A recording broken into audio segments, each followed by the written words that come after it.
Hey, I've been trying hard all this time, but making an old lady like me do household chores, what's that about?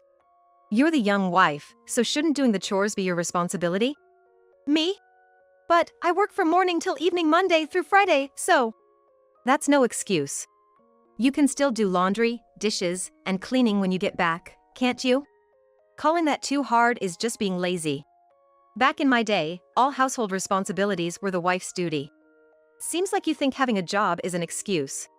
That's a bit naive. And so it began. Finally showing her true colors. My mother-in-law has been leaving all the household chores to me, who works a job as well, while she just lazes around. I don't intend to leave all the chores to her, but it's impossible for me to do everything. Of course, I'll help out with what I can, but maybe you could do some when you have the time, as long as it's not too much trouble. As a wife, doing chores is expected of you, so don't you dare defy me any further. It's unthinkable for a wife to go against her mother-in-law. If you keep defying me, you might end up regretting it. Could it be? Is she threatening me? I didn't want to yield to such threats, nor did I want to stay silent forever, but arguing with someone like her wouldn't change anything. Then, one Saturday, after days of exhausting life, my mother-in-law tasked me with taking care of the garden. And while I was at it, watch out! It was too late when I heard that. With a crash, a vase my husband had been caring for as a hobby fell on my head from the second floor. Dropped by my mother-in-law. Whether it was on purpose or an accident, I couldn't tell. Instead of a concerned voice from above, I heard snickering. Blood flowed from my head, and as my consciousness faded, I could hear not just my mother-in-law's laughter but also my husband's voice. This sucks. That was my favorite vase. Looking down from the second floor, he must have seen the broken vase in me, bleeding and collapsed. Yet, the words from my husband were not of concern for me, but for the vase. Those were the last words I heard before I lost consciousness, and when I came to, I was lying in a hospital bed. What happened afterward? Maybe they called an ambulance. Seeing me unconscious, the two must have called for help, but I had reached my limit of endurance. My name is Hannah, a 27-year-old office worker at a company. I'm from a very rural area, desperately wanting to escape to New York, thinking going to college would be my ticket out. However, my parents couldn't afford it, and I wasn't keen on getting into debt over it, so I gave up on college. Thinking getting a job would be my excuse to move, I applied everywhere that didn't require specific qualifications and ended up at my current company. See you tomorrow. See ya. We're grabbing a drink, wanna come? I have plans, sorry. Maybe next time. I said that and went home, though I had no plans. As an office worker with a low salary, I wanted to save every penny and wasn't particularly fond of parties. So, I didn't have many friends at the company and led a dull life of work and home. The big city vibe I loved when I first moved to New York now just seemed noisy and tiring, nothing much good about it. While salons here have skilled people compared to the countryside, dressing up seemed pointless. It was a truly unremarkable life. Hannah. I'm Tom from sales. One day, as usual, a male colleague I'd occasionally seen greeted me. Tom from sales. We barely knew each other beyond greetings. What could he possibly want with me? Hi, is there something you need? Would you like to go for lunch? I was thinking of getting Italian. What? An invitation to lunch. A lunch invitation from men was so rare for me that I was taken aback. What's their intention, I wonder? There are plenty of younger people around. Why me? I've wanted to ask you out for a while. What do you say? Being asked so directly, I was embarrassed but couldn't say no because of my nature. I was nervous since we hadn't interacted much, unsure of what to talk about. But he was experienced with women and guided the lunch smoothly, making it surprisingly enjoyable. Thanks for inviting me today. I'll ask you out again, let's go together next time. Blushing a bit from being asked out for another meal by a man after such a long time. I couldn't help but feel a little relieved for being so pleased, but it was indeed a refreshing happiness for me. After about 3 months of going out for meals together, we became a couple following his confession. A year later, we decided to get married. My name is Hannah. Nice to meet you. Nice to meet you. He told me his parents had divorced when he was in middle school, and he currently lives with his mom. So, the marriage introduction was only made to my mother-in-law. I didn't have any particular prejudice against it. If a single mother can live respectably, then there's nothing wrong with that. Please take good care of my son. I ask you for your kindness too. You really caught a polite and cute one. My son is the luckiest man in the world. My mother-in-law seemed genuinely nice at the time of the marriage introduction, very approachable. Even if it was flattery, it felt good to be complimented like that.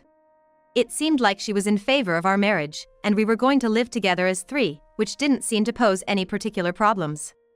That's what I thought. Since we both had jobs, the basic household chores were supposed to be done by my mother-in-law. She was also going to prepare the meals, which seemed like we could get along well. With that in mind, the three of us started our life together. Since we weren't financially comfortable, we skipped a wedding ceremony and just registered our marriage, continuing our jobs in different departments. The first 3 months of marriage went without any issues, but problems started to arise around the 4th month. When I got home one day, there were only 2 servings of dinner prepared. I'm home. Isn't my husband coming home tonight? He said he'd be a bit late because of overtime, but he should be back soon. He's coming back. Then, have you already eaten, or? Why are there only 2 servings of dinner? There were only enough ingredients for 2, so I just made enough for my son and myself. You can whip up something for yourself with whatever is in the fridge.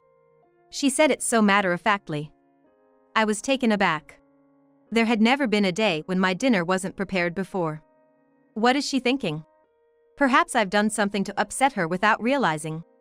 And this is her way of getting back at me. I was surprised because I thought she liked me. I don't like people who express their feelings and actions in such a manner, but everyone has their personality, and it's not my place to complain. Regardless, I didn't understand the reason. If I pretended nothing was wrong, it would only worsen the atmosphere. Did I do something wrong? If I've upset you in any way, I apologize. It's not that you did anything specific. But I've already made dinner for today, and making an extra portion for you is a hassle. I'm tired too, so make your own food. My mother-in-law spoke as if it was the most natural thing, but is that really all there is to it? Feeling a bit uneasy yet accepting her words, I decided not to make a fuss and prepared my own meal. Tired and seeking convenience, I opened the fridge, only to find it nearly empty. I had left all the cooking to my mother-in-law until now, so I wasn't aware of what was stored inside. But with the fridge like this, what can I make? Lacking a quick meal, it seemed I had to go out and buy something. Tired from work and with an early start tomorrow. What a hassle. If she knew I wouldn't have dinner, a heads up would have been nice, so I could have bought something on my way home. The supermarket is on the way home, after all, a little heads up would have been appreciated. Realizing I had to cook but finding nothing in the fridge to use. It seemed I might just lack cooking skills. But a little consideration would have been nice. Enduring the inconvenience, I bought some ready-made food at the supermarket, quickly ate, and went to bed. However, the following evening, I returned home to find my dinner once again unprepared. Were the ingredients insufficient today as well? Yes, I thought about making enough for 3, but there wasn't enough, sorry, but you'll have to buy something again today. All right. But if you don't think you can make enough for tomorrow, could you let me know? If you do, I can buy something on my way home. I'm not great with smartphones and tech, so don't expect too much from me. She says. Yet, she's always messaging my husband. It's like she can't cut the cord. Then why can't she communicate with me? Is she assuming I won't catch on to such lies? At this point, I was convinced I was being harassed by my mother-in-law. I don't know why she dislikes me. When we met for the marriage introduction, she seemed to like me. I thought she was supportive of the marriage, but maybe deep down, she was against it. I can't tell what my mother-in-law is thinking, but one thing's for sure, she's harassing me. I don't want to make a big deal out of it and leave it be. But being harassed day after day, if it escalates, it'll be a problem. So, I decided to talk to my husband about it that night. Maybe he could say something to his mom. I just wanted him to convey it without causing a fuss. That was the hope. Like that. It'd be nice if you could contact me more often, so we don't have to do things twice or 3 times. Look, don't you get it? Mom's feelings are showing through her actions. You must have done something to make her dislike you, and now you want me to fix it? If you did something, you should solve it yourself. I don't think I've done anything to be disliked. And even if I did, doing this kind of harassment without talking about it seems wrong? I'm not trying to be arrogant, but I do contribute to half of our living expenses. Is it your attitude that's annoying? Like, for a woman, you seem to be looking down on us, a bit too arrogant. You should realize your place as a wife, the lowest rank in this family, or mom might dislike you even more. My husband said that and then went to sleep. I was so shocked I couldn't say anything. The wife being the lowest in the family. What does that mean? That's not something I can just ignore. Being looked down upon just because I'm a woman and being treated like a servant. Plus, we're both working and splitting the living expenses. I live separately from my own parents, but with the living expenses I contribute, I'm supporting my mother-in-law. I should have more of a say. That thought made me angry. Of course, I don't want to be ungrateful. But being told this much. Defending his mother is one thing, but I was appalled by my husband's demeaning remarks towards me. I was too tired from work to make a big fuss, honestly. I've never liked fighting, and making a big deal out of it would just be a hassle and take too much effort. I started looking for ways to resolve this without relying on either of them. You know, I've been trying hard all this time, but making an old lady like me do the housework? Since you're the young wife, shouldn't it be your responsibility? Me? But I have work from Monday to Friday, all day long. It's not like you can't do the laundry, dishes, or even cleaning after you get back home. Isn't that just being lazy? Back in my day, taking care of the house was entirely the wife's responsibility. You seem to think having a job is an excuse, but that's a bit naive. It started. It felt like she was finally showing her true colors. She probably always wanted to make me do all the housework, but whether it's because we've only been married for less than a year, or she was just observing. Well, it's unreasonable to expect me to do all the housework while working. I may not have a highly responsible job as an office worker, but working from morning till night is exhausting enough. And if I may say, since I contribute to the living expenses without receiving any from her, it's only natural for my mother-in-law to do the housework, right? Even so, I've never taken for granted the housework she does, and I've always expressed my gratitude. But it doesn't seem to matter to my mother-in-law. Well, given my husband's previous remarks, he's likely to side with her. There's no point in arguing. Of course, I'll help out with what I can, but could you possibly do what you can when you have the time, without it being too much of a burden? Of course, for chores that are physically taxing like washing the bathroom, I'll definitely pitch in. It's not about cooperation or anything like that. You're supposed to do everything. But even if you tell me to do everything, as a wife, doing the housework is a given, so don't you dare defy me. The very idea of a daughter-in-law opposing me, her mother-in-law, is absurd. If you keep defying me, you might end up regretting it. She's threatening me? I don't want to yield to such threats, nor do I want to stay silent, but arguing with someone like her won't change the outcome. My frustration remains, yet without any allies, I had no choice but to comply with my mother-in-law's demands. Upon returning from work, I had to do the laundry, dishes, and even clean the bath, on top of all other household chores. After doing all the housework, including cooking meals for myself and my husband, since my mother-in-law wouldn't prepare my share, I had to quickly whip up something simple for myself and then head straight to bed. Day after day, this routine repeated, pushing me to both physical and mental exhaustion. If this lifestyle continues, I won't be able to take it anymore. Then one day, a Saturday, when I was supposed to sleep in, I was abruptly woken up by my mother-in-law at 8 a.m. The garden's a mess, could you clean it up? We're having a barbecue in our garden this evening with some guests. No. I hadn't heard anything about this. I was looking forward to resting on my day off. Can't I even have a moment of peace? But well, given how I was woken up, going back to sleep wasn't an option. Dragging my weary body up, I grabbed a coffee and headed out to the garden. Being summer, the sun was already blazing even in the morning, and I thought I had to finish quickly to avoid heat stroke while tending to the garden when... Watch out! By the time I heard that, it was too late. A vase with flowers, my husband's hobby, fell on my head. Apparently dropped by my mother-in-law from the second floor. Whether it was on purpose or an accident, I couldn't tell. Instead of my mother-in-law's concerned voice, I heard her snickering from above. Bleeding from my head, losing consciousness. I could hear not only my mother-in-law's laughter but also my husband's voice. Seriously, my vase that I've been taking care of, this is the worst. Looking down from the second floor, He must have seen the broken vase and me lying there bleeding. Yet, his words were of concern for the vase, not me. Those were the last words I heard before I passed out, and when I came to, I was lying in a hospital bed.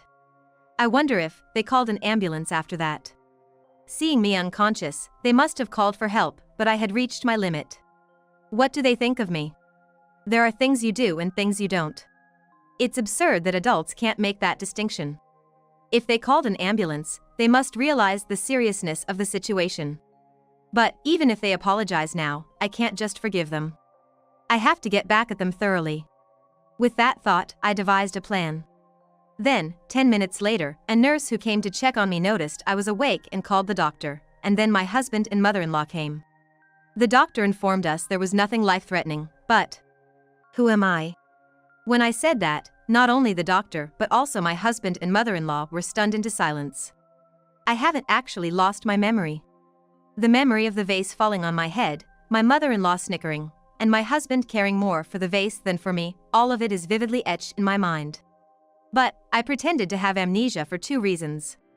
The first was to make my husband and mother-in-law believe their actions had caused me severe harm, and I hoped they would slip up in their panic. You don't remember who I am? I'm sorry, who are you? What are we gonna do, Mom? This happened because you did that. Maybe it's best to leave her be for now. They're panicking. I could tell just by their voices. However, I couldn't let them off the hook just by making them worry. For now, I had to rest as the doctor said, with the real examination starting the next day. The doctor advised my mother-in-law and husband not to stress me too much before leaving the hospital room. Left in the room were me, believed to have amnesia, and the 2 of them. Then they started whispering to each other.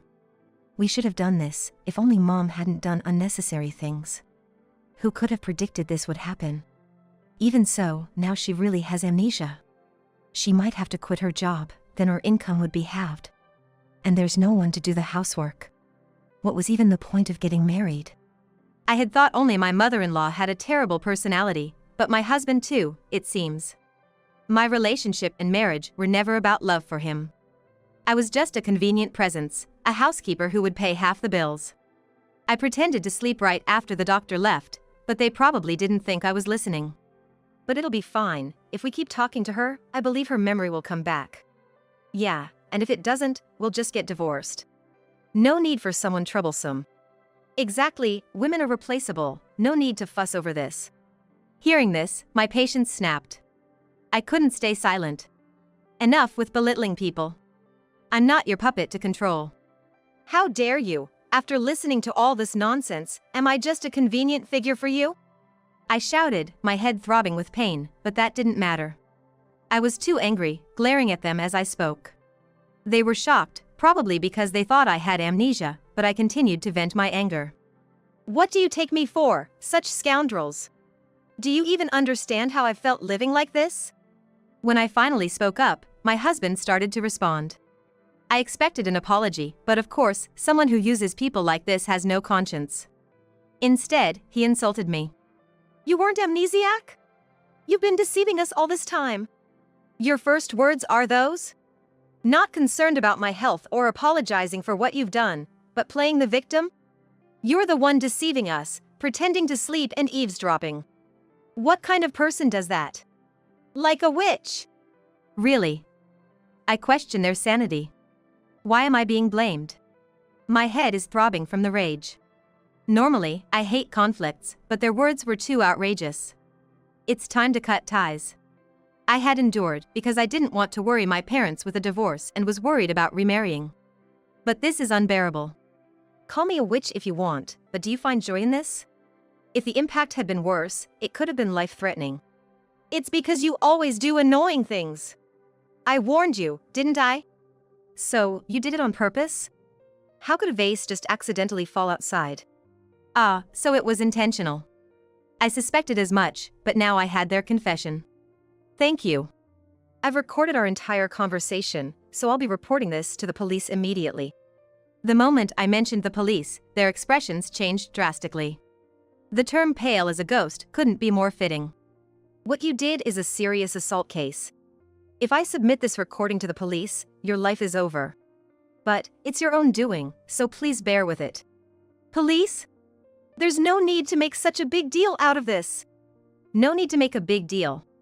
Do you not realize the severity of what you've done? But that's because you're also to blame. Don't put all the blame on me. Really? Blaming me now? After making me bleed, is it my fault? Enough is enough. How can you think like that? And you should be apologizing first.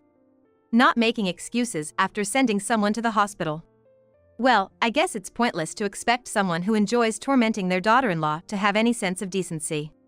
There's no need to involve the police. It's a family matter. We should solve it within the family. I recorded it because I intended to make it a criminal case, not a civil one. Why do you think I recorded it? Don't you get it? So it's not like that. Shouldn't you apologize first if you don't want police involvement? You can't even apologize properly but beg for mercy from the police. Too convenient. Finally, they seemed to realize what they should do. But maybe their pride prevented them from apologizing to someone they've looked down upon for so long. They fell silent, not uttering a word. If there's nothing more to say, could you please leave? My bad. My bad? Is that their idea of an apology? To live so long yet not know how to apologize, it's sigh-inducing. If you really feel sorry, then please make your apology to the police. That might lighten your sentence. Wait a minute. I'm truly sorry. I never thought it would come to this. I apologize. I'm sorry too. Please, let's not get the police involved. If this turns into a police matter, my life is over, for real. My life being over. I lost a significant part of my precious life by marrying you. And you only apologized because I mentioned the police, otherwise, you wouldn't have bothered. Well, I never intended to forgive you, but making this a police case and not being able to cut ties for a long time would be troublesome. How about we settle this with compensation? If you're willing to pay the amount I ask, we can settle this matter. I didn't want money, but I wasn't planning to demand an outrageous amount. I just wanted them to understand the gravity of their actions. And I wanted revenge, in any form. Eventually, we settled with them paying me compensation, and after that, we cut all ties completely. I heard that after that, my ex-husband and his mother completely severed their relationship. Well, there's no doubt her actions were the cause. But my ex-husband was no saint either. The two, lacking enough savings, ended up in debt to pay the compensation, and now they're struggling to repay it. They seem to deeply regret their actions, but regret doesn't undo what's been done. They should spend the rest of their lives carrying that regret. As for me, after the divorce, I changed jobs and found new employment in my hometown. I'm enjoying my second life. What's important in life is quality relationships. Whether or not I remarry, I need to carefully choose who I spend my time with. Neglecting that can waste precious moments of life. After all, time spent with such people is utterly worthless.